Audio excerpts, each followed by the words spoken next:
Good morning everyone and welcome to my channel English Literature. Now it is our second video on drama, and in our first video we have discussed that how drama origin in the hands of the Romans, the Roman amphitheater, and when the Roman had to withdraw from the Britain, the island in around 410 AD, they took their amphitheaters with them. Not in that sense, but there were the amphitheaters, but not so much in popularity or not so much in use. So gradually that Roman construction of dramatic performances, or whatever it is, not in the sense of dramatic but entertainment, where there will be dialogue, there will be some fun making, that structure just devastated with the departure of the Romans, and came the individual performers like gesture clowns who used to stand in the marketplace, crowded city place, and just told a funny story or inconventional story, and in this way drama was gradually developing. And when church find, oh, it is an excellent process to reach to people, common people, through the stories, through acting, through gesticulation, so church took that opportunity to propagate, to preach the stories related to Bible, the saints' life, and from there came the drama, which has the sources, liturgical sources, and the main dramas of this form are miracle, mystery, and morality play. So today we will discuss about these miracle plays dating back to the 12th century. Dramatize the lives of the saints. Miracle. Only who can do miracle? Only the saints. So as per the church, so they can do miracle. So miracle plays refers to the lives of the saints. You know, when I used to read these things in my college days, and I just get confused. Miracle, mystery, morality. Okay, the saints can do mysterious things also. If they can miracle, then mystery also. Miracle and mystery all are same. Again, morality, that is good versus bad. This is also related to church. So which is related to church and what is the difference? So just keep in mind in this point, like miracle means life saint. So what is saint? Lives of the saints, divine miracles, and other biblical stories related to Christian martyrs. So all are related to, in a way, the saints and martyrs. Harrowing of hell, raising of Lazarus, etc. Example of miracle play. Now, miracle play was the 12th century. Now, after miracle play, it came mystery play, and they are based on Bible. Chiefly with the stories of man's creation, fall, and last judgment. So these are the theme of mystery plays. So miracle is saint, and mystery will be Bible. Just keep in mind in this short form. And at first, the miracle came first, and then mystery. Miracle, saints' life, their miraculous activities, and biblical stories related to them. This is miracle.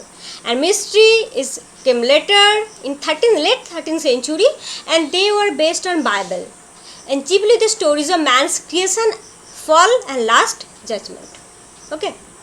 And by the end of the 13th century, the mystery and miracle play gave way to morality play. And now come morality play. The plays began to move a little away from the liturgical predominance and dominance of the church. Okay, so morality plays were not directly related to liturgical theme or biblical theme. There is some deviation from the liturgical predominance. Why? A tendency towards secularization gave birth to morality play, where there is not always biblical in that theme. Contemporary morality plays were a type of allegory, dealing with the battle of virtues and vices in the human soul. And these plays were more serious in tone than their two early predecessors. So, we have in number 3 there came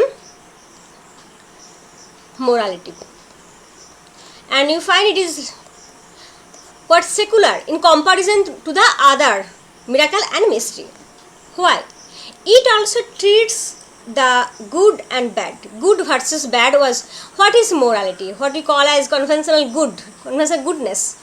So good versus bad was its theme, and it is kind of allegory. You find that in allegory what happened? A story is told from in the sense, but there is some underlying meaning. And even in these morality plays, we will find that this theme of good versus evil is presented through various characters. And at the end, the good will win and the bad will be punished. So in this way, you will find that a story is going through. And they are quite secular. They are not directly in touch of the church or the theme of Bible or the life of the saint. So from the morality play onward, you will find a wind of secularization was blowing over these theatres. Not even theatre was founded then, over this structure of what we can call today drama, play, secular. They are more secular in their theme. Okay. They were more secular. There is tendency of secularization. Now, the most example is this. They are they are didactic, and the characters represent certain human qualities like greed, repentance, sin, honesty, vice, virtue, evil. So these human condition, human qualities are represented through character. Suppose there are 4 characters, A, B, C, D, and D is representing honesty through his work, and A is representing sin. So at the end of the drama, what will happen? So they are encountering, there is conversation, there is conflict like drama. So in that sense, they were the early dramas. And at the end, what happened? Sin will be A, who was representing sin, he will be punished. So what happened? The virtue will win the game and the vice will lose. The best example of morality play is Everyman. Now, the hieratic plays that were primarily the major part of ecclesiastical practices gradually took a secular look around 14th century. Already with the morality plays, we find there was a secularization of theme that we talked about. And gradually this secularization was gradually getting power, and that liturgical organization, the liturgical themes are getting weaker. People gradually go much for entertainment. And the same theme, the saint's life, the same biblical stories, they no longer like it. So at the beginning of the 15th century, there came interludes. So what is interludes? They are short allegorical farcical pieces filling intervals. So between 2 long dramas, they are just like comic relief, you can say. Between 2 long dramas, there are pushed some interludes. They came later holding the hands of morality play, and it is regarded as the transition between morality and the Elizabethan drama. So you can see here the evolution of drama. If we discuss, at first there is Roman. The drama start with Romans amphitheater, and now after that we find there is individual dramatization, like the clown, the jester, the minstrel who just stood there in the marketplace and talking about their stories. And after that there is liturgical sources, and drama getting in the hands of the church, in the hand of church. Church started controlling drama, and gradually drama became secular. And in the Elizabethan period, we found that drama is in its total form. Drama gets its total formation. And so before Elizabethan period, interludes were just the stepping stone towards that actual body of drama. Whatever it is, from the Roman time or afterwards, or in church activities also, we found that drama was not totally in its full form, in its full components. The structure, the body was not totally underdeveloped. And when what we call actually drama or play, it arrived in the emergent time of Elizabethan period.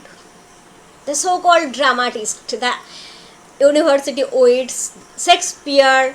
The drama actually took shape in the time of Elizabethan period, and this Elizabethan period and the starting of that revolution in dramatic performances and dramatic writings, that starting was actually accelerated step forward by the interludes. Interludes is a type of farcical presentation, very short, and they are totally secular. There is nothing in interludes, there is nothing you can call biblical or anything else. So interludes have importance in that sense that interludes are the stepping stone of Elizabethan dramatists. And with this secularization of drama, now we will talk about, and here we miss some point. Okay, there is miss one point, that is 4P. The best interlude, 4P by John Hewd. What are the 4P? Palmer, Peddler, Pardoner and Pathicary. These are the 4P you must keep in mind. And now secularization of drama. With the interludes, drama becomes secular with no adherence to biblical morality or mystery theme. Real characters are depicted on stage. Someone is doing something, making jokes, or a farmer or a trader. They are representing their performances. They are taking as their theme common people, common life, the activities, and society was presented in the form of literary components. Drama appeared as a medium of entertainment. Till now what happened? Sorry. Till now drama was actually a medium, a way for preaching, teaching by the church. But no more we want to be taught or anything else. So just drama must be for entertainment. The popular plays emerged from the church into the marketplace, from church to churchyard to noblemen's houses to public place. So what does it mean? From church, drama comes to churchyard, and also there are some theatre or shows in noblemen's houses and even in public places. Suppose there is a court in the king's court, king order to celebrate in king's birthday or any occasion, they order for a performance of interlude or any dramatic performance. So gradually drama become the means of people's entertainment, be it king or be it the common people. Do you understanding? Are you understanding me what I am telling? Actually we are going to talk about the evolution of drama. How drama gradually evolved from its early time and take this perfect shape. And before that perfect shape, drama was what? In which form? Actually, everything has its origin. Like we human being, everything has its origin. And if you don't understand that origin, you cannot go through the long way struggling with that. So I am just here trying to understand you the origin, how drama evolved from the Romans, and then individual performers, and then church took the theme. Not the theme, but church took the strategy of them, and after the church, drama again started being secular, because people after the Renaissance, people give importance on human theme and human entertainment, human pleasure, not always that boring theme of church, sainthood, biblical theme. So drama gradually became secular. The tone of secularism was prominent after the morality play. And in Elizabethan play, in the hands of the university wits and Shakespeare, there was just drama was totally took a new turn. Okay, you understand till this, and gradually we will talk about this dramatic evolution part by part. Now the popular plays emerged from the church to churchyard, nobleman's house and public places. Now inclination towards humor, entertainment, social satire increased, casting aside the factual preaching of religion. The factual preaching of religion was no more interested the common people. Humor, they demand humor, entertainment. Then the drama in performance will make them laugh. Variegated change were visible in the precincts of dramatic growth, from language to subject matter and style. So these are the features. What? These are the features of secularization of drama, and towards the beginning of Elizabethan period or Tudor rule, you can say, these were the features of drama, when drama just came out from the grip of the church. The language changed from Latin to English. The actors were no longer the clerics, but the member of several guilds. And the drama came under the supervision of guild. So we have to know what is guild. Drama came under the supervision of guild. Guild is a type of company and dramatic company. Keeping aside the church authority, the guilds took the control of drama in terms of the performance. So there are some company when and where they will perform, which play they will perform, in which place they will perform, in which date they will perform. These things are controlled, guided and supervisioned by these guilds. This guild prepared and arranged a series of biblical stories like a cycle, from the creation of man to the resurrection of Christ. So there are obviously biblical stories were there, but not in that sense, but it was in the form of entertainment. And at the same time, apart from the biblical stories, there are also other themes and means of entertainment. And these cycles, so all these plays, they just arrange in a cycle. They are performed at various stations, various places, even in churchyard or even in the court, King's Palace. There are 4 major cycles you have to keep in mind, and they are here. This is the Chester. You find the list: Chester, York, Towneley, or Wakefield. It is called also Coventry. And under this cycle, there is this number of plays. Under Chester, there is 25. York 48 plays, Towneley or Wakefield 32. They may get varied from book to book. You may 32, 31 it may happen, but it's not so important. You have to keep in mind there is a 4 cycle and they just control the drama. And next we will talk about Renaissance drama, and after that we will go to university wits. I just infused Renaissance drama with this is attached because Renaissance drama is just a short piece here, so we'll discuss university wits in detail. So just keep some patience. Finally, the evolution of British drama came with the Renaissance. The English Renaissance was a cultural and artistic movement in England dating from the late 15th century to early 17th century. It is associated with the pan-European Renaissance that began in Italy in the late 14th century. We have talked so much about Renaissance in our 11 videos. Total number, I even remember that there are total 11 videos that we talk about Renaissance. So you must keep in mind that I don't want to talk too much about the Renaissance again here, just Renaissance drama I want to touch. And as a result, fruit of the Renaissance, the rediscovery of Greek Roman classics and English drama changed a lot. So the classical touch, the classical influence not only bring Renaissance in other fields of literature, but most prominent was in drama. The Greco-Roman influences changed the theme, presentation and structure of even the structure of English drama. The performance of Greek and Latin plays in schools and colleges left an irreversible mark in vernacular literature. Classical imitation became a common and popular trend among the playwrights. They started following the classical theme, and you know, classical literature is more secular. Classical literature is more secular than the vernacular literature. So that secularism gradually shifted into the English dramatic performances and themes. And who were the early dramatic practitioners? They were the early playwrights. Nicholas Udall. First comedy you can say by Nicholas Udall's Ralph Roster Doster. It was published around 1553. And then Gamard Gotton's Needle, but its authorship is still at doubt. No one has found who is the putative author. And in case of tragedy, the main model was Seneca. Have you heard the name of Seneca? The bloodthirsty playwright. His all plays are revenge theme and murder, counter murder. So Roman Seneca's theme was taken even by the later dramatist. Even in the first time it was taken in the play Gorboduc. Other name is Ferex and Porrex.